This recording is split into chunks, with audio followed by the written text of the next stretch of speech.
Assalamualaikum warahmatullahi wabarakatuh. So today we continue to learn chapter 2, the evolution of management thought. First, this one is the learning outcome for this chapter. The first one is you need to describe the needs to increase the organizational efficiency and effectiveness, where has been guided to the evolution of the management theory. The second learning outcome is you need to explain the principle of job specializations and a division of labor. The third one is you need to identify the principle of administrations and organizations. The fourth one is you need to trace the change in theories about how the managers should behave to motivate and control their employees. And the fifth one is you need to explain the contribution of the management of science to the efficient use of organizational resources.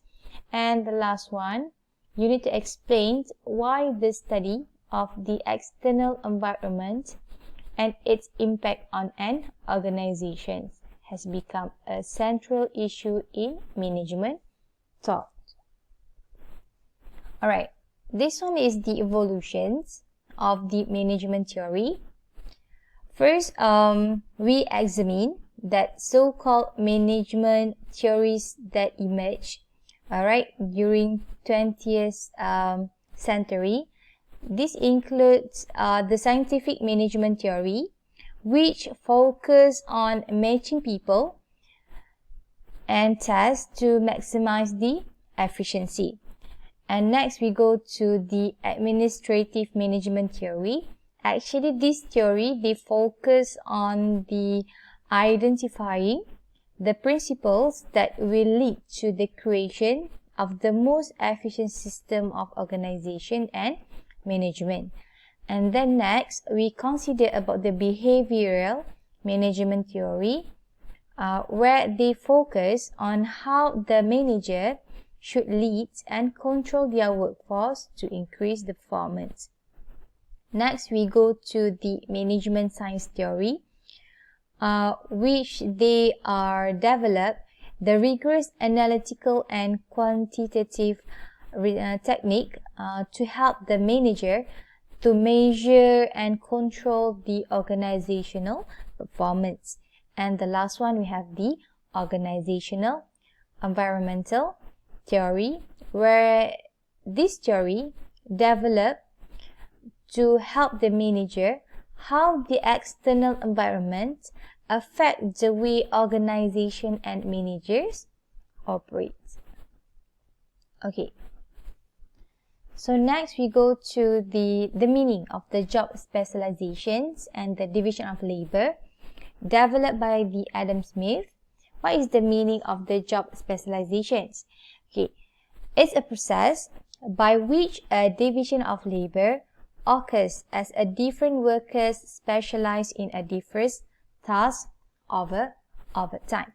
Or we can say that in a simple word that Adam Smith, concluded that increasing the level of job specializations actually can improve the efficiency and leads to the higher organizational performance, where you can see here where the workers who are specialized in only one or a few tasks was much more greater compared to the workers that perform all 18 pin making tasks. So when they do some observation, they do some research for 10 workers that are specialization in particular tasks, they could make around 48,000 pin a day compared to those workers who perform all the 18 pin making tasks can only produce a few thousand pins.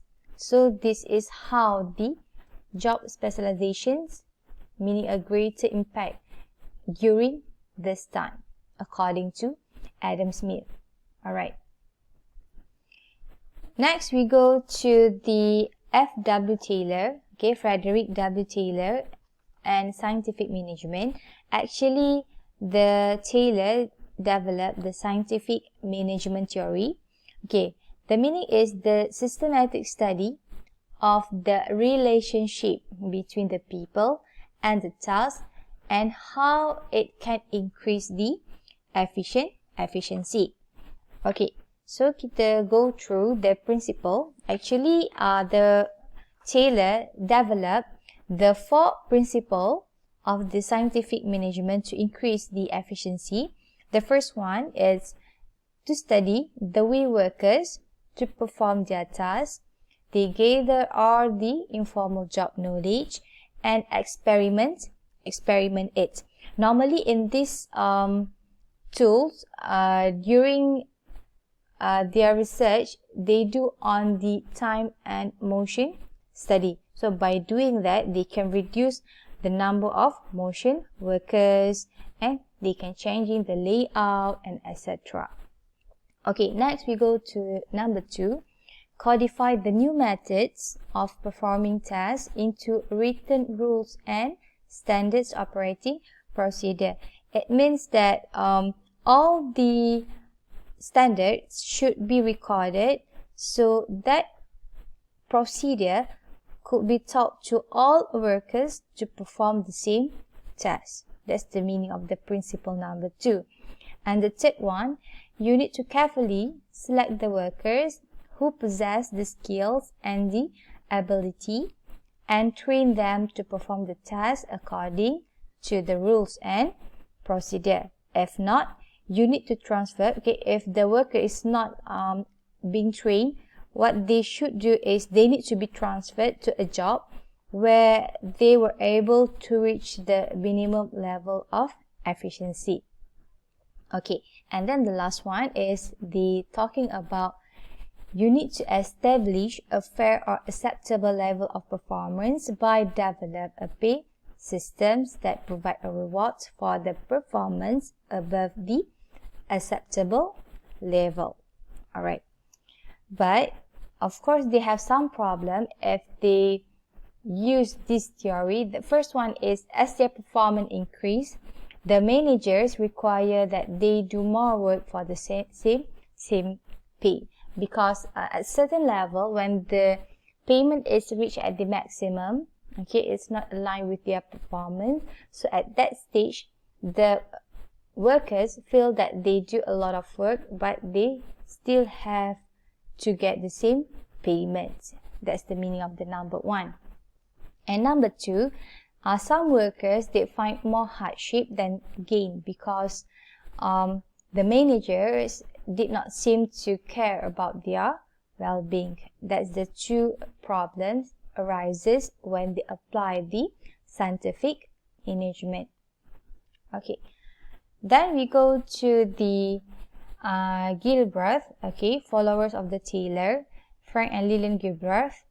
And the first one is actually these followers, okay, the followers of Taylor's, actually they refines the Taylor's analysis about the time and motion study, the principle number 1.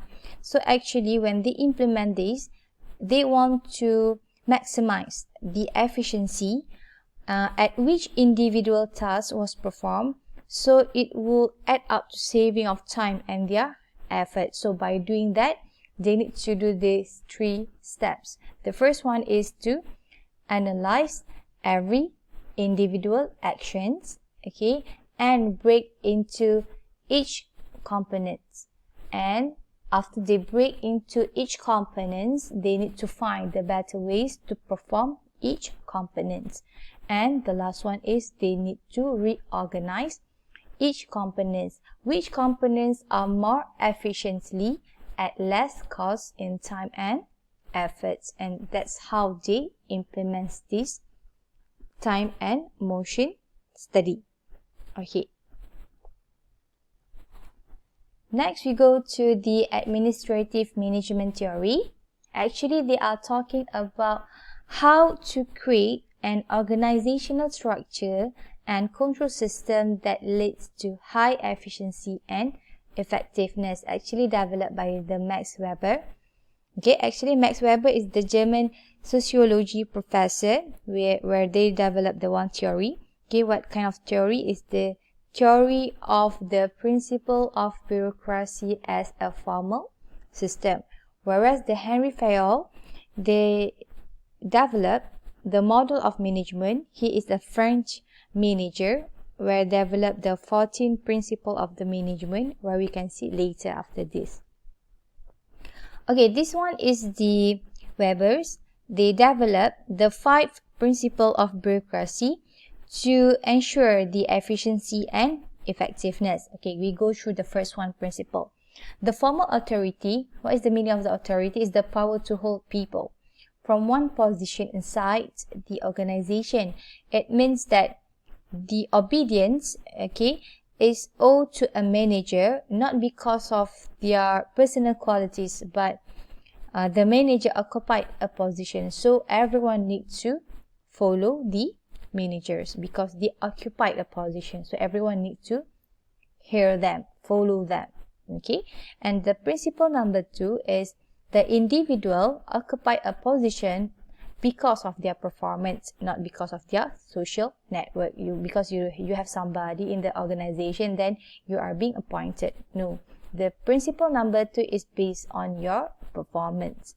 And the third one is they are talking about each individual's authority and responsibility are specified by the organization. So they know, okay, what is expected of them and what to expect from each other. So they know, okay, to whom they need to report, to whom they need to get the information, and etc.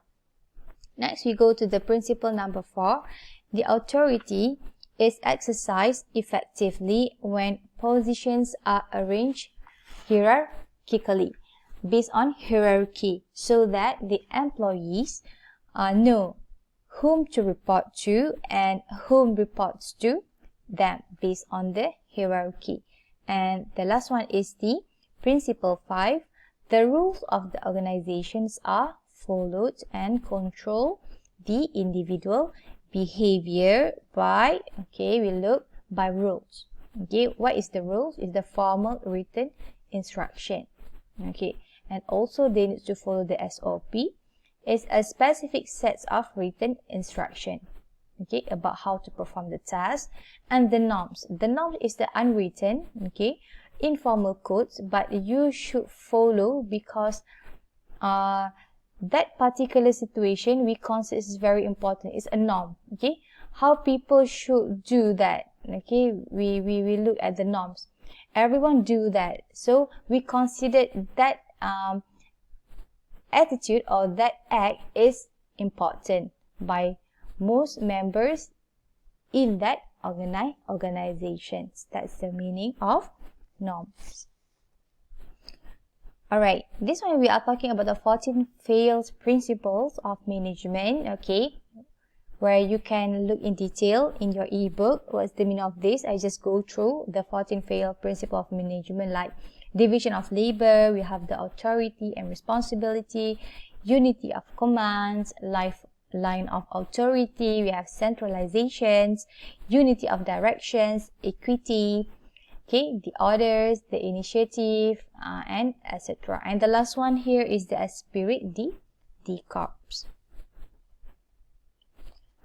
Okay, next we go to the behavioral management theory developed by the Mary Parker Foley, where this study how the managers should personally behave to motivate their employees and encourage them to perform at the high level, because they concern that the tailor, okay, ignore the human side of the organization. So they suggested that their workers can help in analyzing their jobs, and also they also suggested that the workers have relevant knowledge of the task. They should be in control of the work process.